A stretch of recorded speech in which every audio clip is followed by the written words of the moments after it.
Well, hey there. Welcome to Real WW Talk. I am Erin. I'm Candice. And I'm Rikki. So, this is a little different from our normal Real WW Talk series that we do. As we get to the holidays, we love to focus on you and your questions for us. And so, first off, almost New Year. Oh my gosh, And guys. Year is flying by. 2023 is like it. This is it. Crazy. This is it, y'all. Like how the year has flown in some ways and not in others. Like, Mhm. yeah, Yes. it's been a So thing. much. Yeah. And so we're doing questions, and today we're actually just going to camp out on a question. Well, it's really two parts from one person, and this question comes to us from Connect, Jeni with an I, K, 63, or Jenic 63. Maybe that's what it is. JJENIK 63. Whichever it is, they are a WW coach in Southeast Connecticut. So I love that we got a coach giving us thinking questions. Hi, I coach. love it. What do you got for us? We got it. Okay, this is the two-part question, and I think this is so great. And we would love for you to think along with us and drop your answers into the comment section. Okay, if you're watching this on YouTube or on Facebook. As you reflect on the year, is there anything you wish you had started or done sooner? I'm just going to start there with that question. And if you're on the podcast, think about it with us and maybe journal it. I can start. I think I would have gotten. I mean, this is really. I wish I had done this 5 years ago, but I started being more accountable with tracking, and at truly tracking. And I've lost some weight this year, so it's been nice to have that reflecting at the end of the year. That's always the goal going into every year since I've been in weight loss mode. But this year, I think what shifted in the summer was consistent tracking and accountability, and moving more and being consistent with moving more, whether it be walking with our various walking challenges, or getting on the bike, or just getting up at work and moving more. That was so much more intentional towards the end of the year. And I would have loved to see, not that I have any regrets, but I would have loved to see if I started that in January as opposed to in June or July, like how much more success I would have seen. But yeah, I wish I would have started that a little bit sooner. Candice, what about you guys? As you reflect back on 2023, is there anything you wish you had started or done sooner? Looking back, similar to you, Rikki, kind of towards the middle of the year, I really embraced doing what was best for me and letting go of that comparison to others. I think I still had struggled with that and have been for years with wanting to do things because other people were doing them, even if I knew it didn't fit what was best for me and my lifestyle and my plan. And I wish that I had embraced, because I found later on in the year that doing what worked best for me, regardless of if it worked for others, really helped me start to see those results. Example, I need to be weighed in by somebody. That's just what I need for myself right now. Some people don't. They can weigh themselves at home and they're perfectly good. I need to exercise in the morning. Like, if it doesn't work for others and they need it in the evening, I sometimes was trying to accommodate other people's schedules and other people's life realities to make it my own. And it didn't make me feel authentic. And it also kind of hindered my progress. So embracing me and embracing what works for me is something that I think would have been more beneficial if I was able to start off the year that way, because I started to see real success when I let go of that comparison and just embrace Candice and Candice's needs. Yeah, and I think for me, I don't know that I don't think there's anything that I would have done sooner, and I don't think there's anything that I would have started earlier, because as I reflect back on this year is, I just feel like I've been in this kind of a space, And, even Candice, reflecting back on your year too, right? Like you were fighting breast cancer and overcoming that. And so like, I never want to, like, I could sit here and think, oh man, I wish I had lost more weight. Man, I wish I had done these things. But if I look at it in context of my year, there are moments where I was like, I'm just holding on right now. I moved. That was a really big thing for me. I've never been on my own before. And so, trying to process what is that like, and now having to budget differently than I did before, and quiet time looks different. Like there's loneliness in there, right? And kind of dealing with loneliness. But I will say one of the things that I'm proud of is that I didn't eat my loneliness. That was a big shift for me, because in the past food fed my emotions, and I did not do that this time. So I think as I look back on the year, I am very proud of that, but I don't know that I would have done anything differently or done anything sooner, because I used the tools that are available to me at the time to serve what was needed, I guess. Is there anything that you guys, as you look back on the year, that you think, man, I'm really proud of myself for doing this? Is there like something that comes to mind? Completing breast cancer treatment. Yeah, no. Honestly, like I think Yes. I'm really, really proud of how I navigated that unexpected stormy season, and the grace that I was able to show myself even as I'm on the other side. I'm still in treatment now. I'm still like taking drugs and things for the next 5 years, but Mhm. navigating the new normal and I'm proud of the grace that I've shown myself, and along with turning 40 and going through all of those things and those feelings about, you know, the cancer and the milestones. It's required a lot of mental toughness, and I've seen the growth in myself. So it makes me really, really proud compared to where I was before. In some ways you talk about wanting to go back and what would I do if I could go back to these ages? But I'm like, no, I think the me who I am now, and the life and the lived experiences that I've had that have made me this version of me, um, shows I'm a pretty tough cookie, and I'm pretty proud of that. So I would say that's my answer. Like, I don't know how you showed up week after week going Yeah, through that and going through treatment, because I would have pieced out on you guys a long time ago and said, yeah, I need to focus on this, Mhm. because like the weight isn't everything, and yeah. tracking and all of that stuff. Like it's great, but like literally, I don't know how you did that like almost every week. But you hear that from other patients too. I've been able to really, really embrace that community. And one of the things that I said and other patients said is that you need a consistent routine. You need Mhm. normalcy. It's not all about, let me just hunker down and cancer, cancer, cancer and treatment and this. No, I need to be able to do the things. And this brings me joy. Like I enjoy talking to you ladies. I actually enjoy, tracking in the community. So for me, it actually would have been a detriment to be like, well, I'm leaving here and I Mhm. don't want to talk to anybody, and just leave me alone and let me be in my room and focus on, no, I need to still be present. And I think that actually aided in my healing, was me being able to, Mm. if I needed to rest, or if I had surgery, it had to be gone.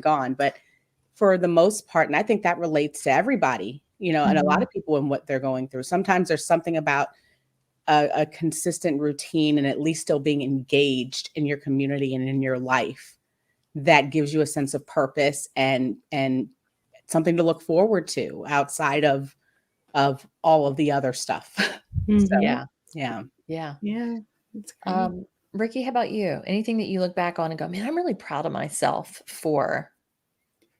Yeah, losing weight. I mean, for me, it's been a long streak of maintaining and not wanting to maintain, but just being in maintenance and breaking the cycle that had been a years long cycle of going up and down, up and down, up and down.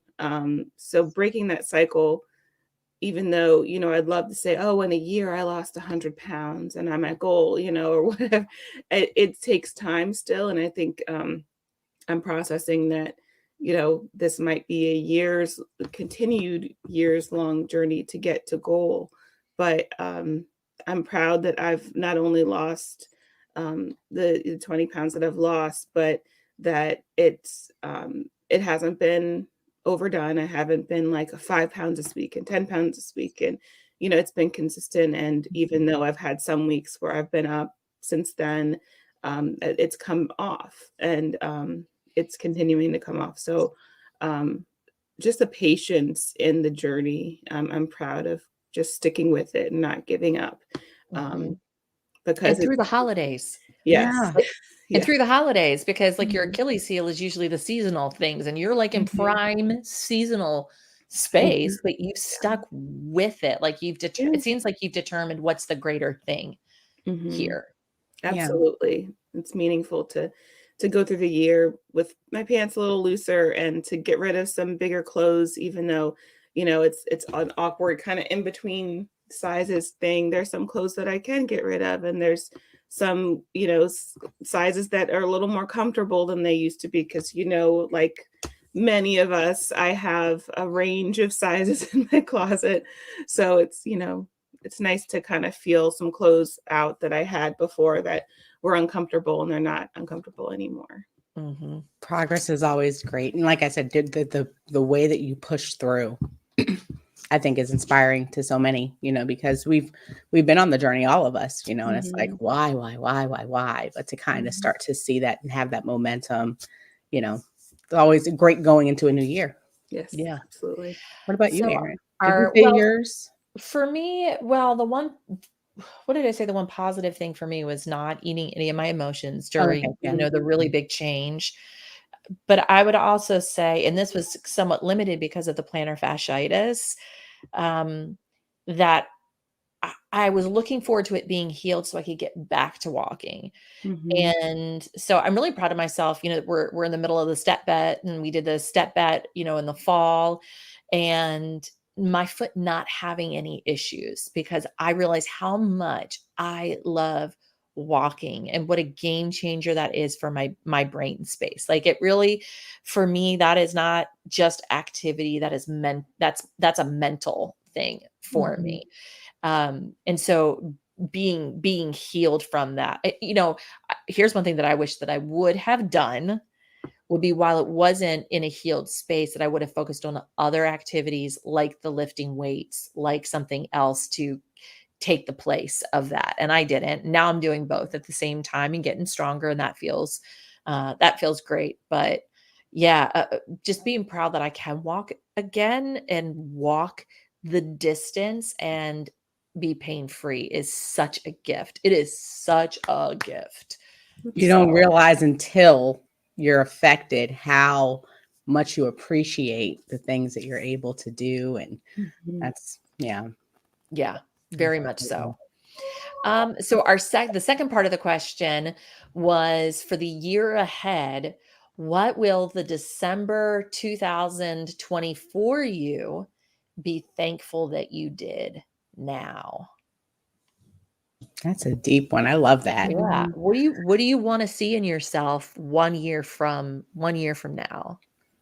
I want to be proud of consistently showing up for myself in the way that whatever way that means, professionally, personally, exercise, food, just showing up, because I think I tend to not be a person who likes to let others down, but had developed a pattern of being okay with letting myself down.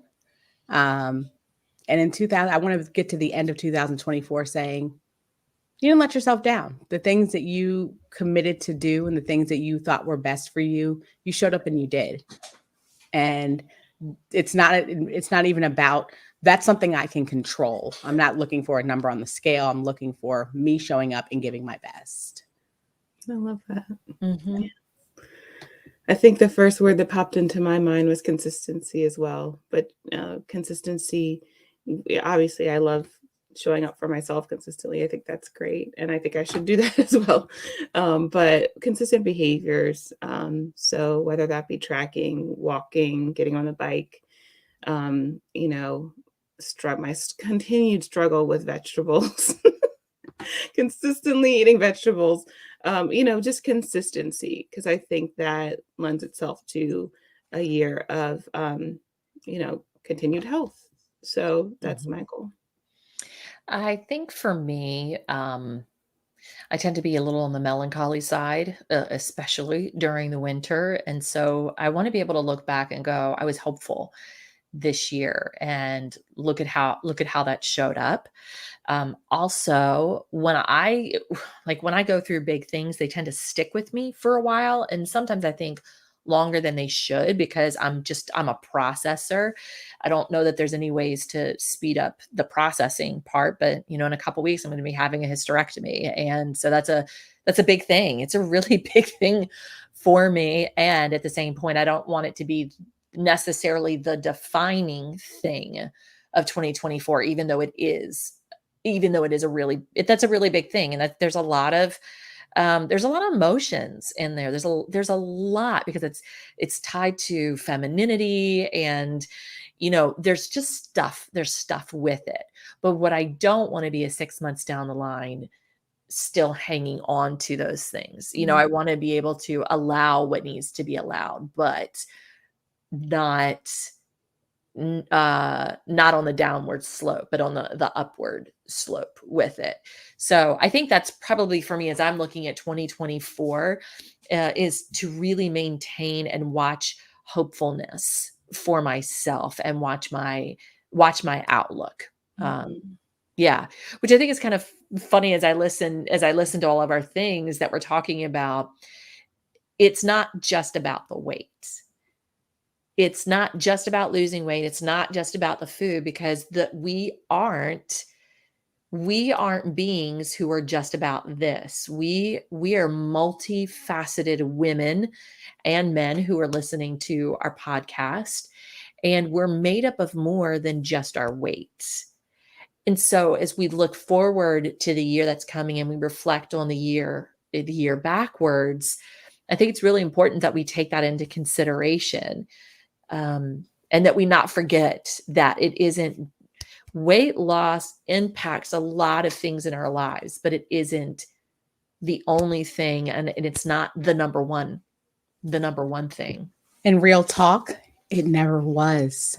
Right. Mhm. I think that's the mystery and the thing that when you see a new member and they're focused solely on like the weight at the beginning, which I understand, when you go on this beautiful, crazy journey and you get to where we are, I feel, with all the years of the starts and the stops and the talk, what we really have found, even with real WW talk, is that it's not the weight, it's not the food, it's not the did you drink your water? It's here. Mhm. And it's daily looking and saying, how am I showing up? How am I processing what I feel about what the weight maybe represents? Like Mhm. what does the weight represent? What am I letting go of? What am I feeling about myself? And that's the journey that is harder to really, and it takes time. And I didn't want to hear that at the beginning. I thought it really was just, no, it's not that. I just need to eat more eggs. Like it's just the eggs. I just need some eggs and broccoli. That's Right. it. It was, I need to fix here. Mhm. And it's taken the time that it's taken and I'm not there yet. And that's okay. Mhm. But Erin getting to that part that it's not the weight. It's not, that's not the goal is Mhm. how can I get to here? That'd be great if we did. But how Mhm. do I show up for myself? How do I allow myself to go through these big things? Cancer and surgeries and changing of our bodies and changing of our identities it feels, and how Mhm. do I make that okay? Mhm. Mhm. You know? I think that piece there too is the changing of our identities, because so often we will look at ourselves in one particular way by Mhm. the things that we have done or have been done to us, and we take that on, but Mhm. that's a backwards view instead of a forwards view. And a forward view is this is who I am and this is who I'm becoming. And so no matter what's been done to us or even that we've done to ourselves, we can leave that behind us and pull ourselves forward with what is yet to come, even though we don't know what that is. but that's creating the intentions, like that identity of who is it that I want to become. And I think that's a really great question just to ask ourselves, you know, at any point in time, but especially as we look at this next year, who do I want to be this next year? Who do I want to become? And what are the things that I need to do to put that plan in motion to start becoming more? And you don't have to do everything at once. It's just one thing. And then you add and then you build on top of it. We always want to do everything at once because we want to get out of pain. Yeah. We want to get away from the discomfort, but sitting in the discomfort actually is more valuable than running from it because it allows us to address why we're here in the first place. I always say the thing is not the thing. Whatever the thing is. Yeah. So for us, what weight loss, we think that that thing is going to solve the issue. That's just a symptom of a deeper thing. Why do I choose to abuse food? Yeah. Why do I choose not to moderate myself? Yeah. Why do I choose to gravitate towards food as my first option for celebration instead of going for a walk or going to a pottery class with a friend? Why is it we have to sit around with and do food? What culturally versus maybe an addiction versus, you know, what have you? And how do we let go of, like you said, embracing letting go of who we once were, who will never be again, and looking forward with hope, optimism, positivity about that person that we're becoming, so that when we do go through those tough spots to get there, because it's going to be uncomfortable, right? Change is can be uncomfortable. Like you have to go through a surgery. You have to get on the bike at 5 a.m. when you really would rather sleep.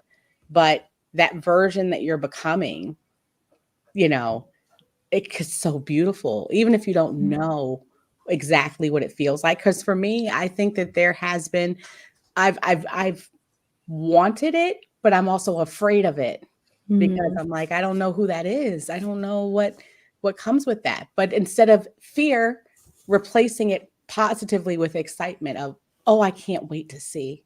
Oh, I would just love to be able to figure. I'm excited to meet her. You know, and we'll see and go on that journey. So yeah.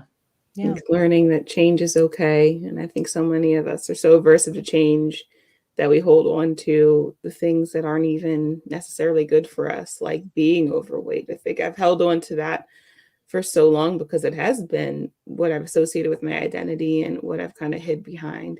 And then the fear of like, well, what if, you know, this problem still exists when I lose the weight? Well, it probably will in some sense if I don't work towards changing it or work towards my fear of whatever it is. So it's like I love how you guys are saying the weight is masking the other problem, and that other problem needs to be addressed and named and, you know, worked on, so that when I choose to make the choices that get me to a healthy weight, I've worked through whatever other issues there are with whatever other problems I might be facing or insecurities I might be facing, so I don't hide behind the weight again.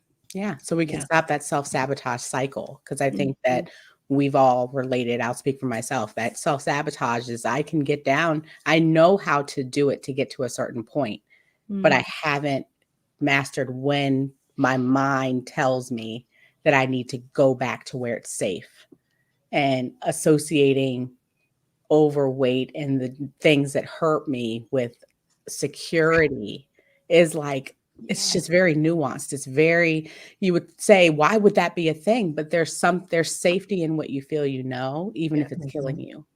Yes. You know, it's someone talked about it. They turn up when you've heard a bit crabs in a bear where they don't recognize the temperature is getting hotter and hotter and they're dying, you know, but you're like, it's fine. It's fine. I want to be okay when I'm not killing myself, you know, and say, okay, good. Yeah. Okay. Don't you sometimes just ask yourself the question, like, aren't you tired? Aren't you tired? Aren't you just tired of doing the same thing over and over again? I'm tired. I'm tired of doing the same thing over and over again. And the only way to gain some energy is to do something different, because energy begets energy. And I think that's kind of been my theme, at least for the past year, for sure, is I'm tired of doing this way. Not that time is running out. It's not running out, but I feel time more keenly than I did when I was, you know, in my 20s. and even my mid 30s. Like it looks different now. And you've heard me say this plenty of times. I don't want to keep doing that nonsense anymore. Mhm. And the only way, and sometimes, and it's okay to say this, you don't need a process, stop. Just Mhm. stop it. Just stop. Just stop. And I know we'll come up with a million excuses of why we can't stop. And yeah, I understand that there are some, right? We get that. But then there are other things where it's like, just stop. Mhm. Stop with your excuses to yourself. Stop coddling yourself Yeah. and just go do the hard thing. Mhm. And stop adding all these layers that nobody's adding to it. Oh, I don't want to be a cliche and start at the new year. Well, it is what it is. I don't. Right. Well, You right. start when you start. Right. Okay. Like it doesn't have to be that you don't want to be one of those resolutioners. I don't want, no, just whenever it happens, it happens. And that's okay. Yeah. You know, Hey, because that's again, letting go of all that external, that stuff doesn't matter, you know, and I'm Yeah. speaking to myself too. Just stop it. Mhm. Like I said, December stop. 30th. Start today. Get 2 days ahead of everybody. There you go. Mhm. And even if it's dinner time, start at dinner time. You know, look at all the food in the house. Okay, well, pull out your app and take a look at the food and track what you're going to eat. That's always a good first start. Drink some water. Drink some Yes. water. Look, I got my Yeah. let me tell you, let me Cheers. tell you something. I love my 32-ounce Dunkin'. I get the iced tea. It's 0, and I save this cup and use it over and over again. Because I was about to ask now, what was in there before the water?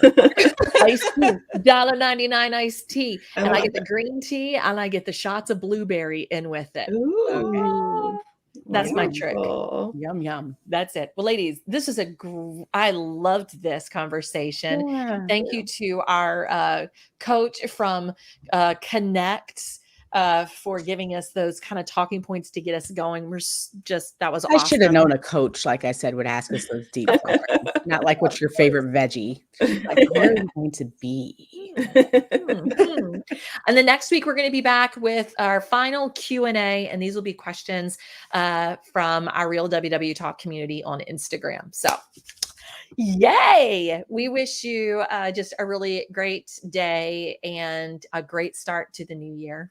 Yes. Bye. Bye.